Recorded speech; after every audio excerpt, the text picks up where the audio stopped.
Hello guys, কেমন আছেন আপনারা সবাই? আপনাদের জন্য একটি নতুন গণবিজ্ঞপ্তি নিয়ে আমি হাজির হয়েছি। সপ্তম গণবিজ্ঞপ্তি প্রকাশের অনুমতি নিয়ে। বেসরকারি শিক্ষা প্রতিষ্ঠানের সপ্তম গণবিজ্ঞপ্তির মাধ্যমে ৭২,০০০ শিক্ষক নিয়োগের অনুমতি চেয়েছে শিক্ষা মন্ত্রণালয়ে চিঠি দেওয়া হয়েছে।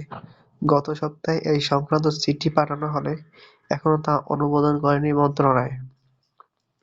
শিক্ষা মন্ত্রণালয়ের মাধ্যমিক ও উচ্চ শিক্ষা বিভাগের একটি সূত্র দ্য ডেইলি জানিয়েছে, বেসরকারি শিক্ষক নিবন্ধন ও প্রত্যয়ন কর্তৃপক্ষের এনটিআরসির গণবিজ্ঞপ্তি সংক্রান্ত চিঠি এখনো উপসচিব, যুগ্ম সচিব এবং অতিরিক্ত সচিব পর্যায়ে আসেনি। চিঠি সচিবের দপ্তরে থাকলেও তা এখনো অনুমোদন হয়নি।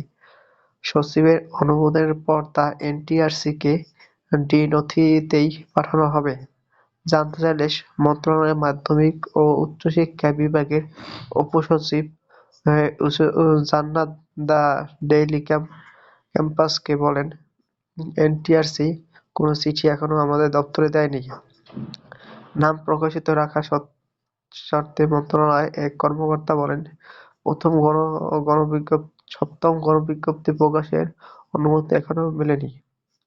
মাধ্যমিক ও উচ্চশিক্ষা বিভাগের সচিব রাহানা পারভীন এখনো এই সংক্রান্ত ফাইলে স্বাক্ষর করেননি। তিনি স্বাক্ষর করার পর এটি ডাউনলোড হয়ে পর্যায়ক্রমে উপসচিবের কাছে যাবে। চলতি সপ্তাহে এই সংক্রান্ত ফাইল অনুমোদন হতে পারে।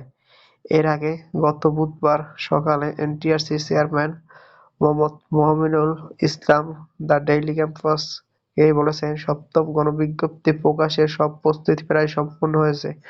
সংশ্লিষ্ট দপ্তর এবং শিক্ষা মন্ত্রণালয় অনুমোদন প্রয়োজন। এই দুটি কাজ সম্পন্ন হলেই আমরা গণবিজ্ঞপ্তি প্রকাশ করব। আশা করছি খুব দ্রুত সময়ের মধ্যে এই বিজ্ঞপ্তি প্রকাশ করা হবে।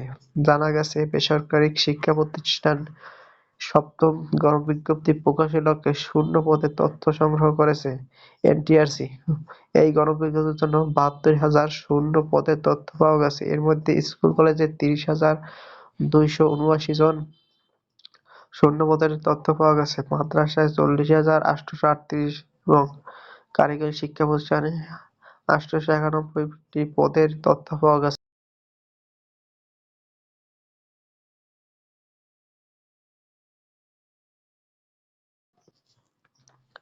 এমন অবস্থায় শিক্ষা প্রতিষ্ঠানের পদ ভিত্তিক শূন্য পদের চাহিদা অনুযায়ী নিবন্ধনধারী প্রার্থীর সনদের মেয়াদ ৩ বছর এবং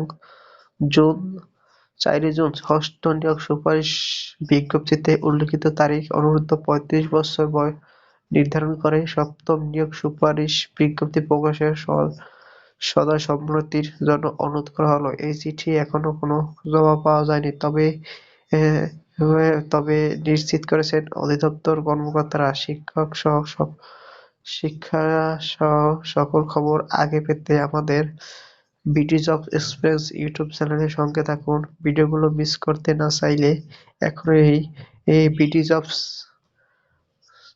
বিডি এক্সপ্রেস জব বার্তা ইউটিউব চ্যানেল সাবস্ক্রাইব করে এবং বেল বাটন ক্লিক করার ফলে আপনারা স্মার্টফোন বা কম্পিউটারে সক্রিয়ভাবে ভিডিওগুলোর নোটিফিকেশন পৌঁছে যাবে। ধন্যবাদ।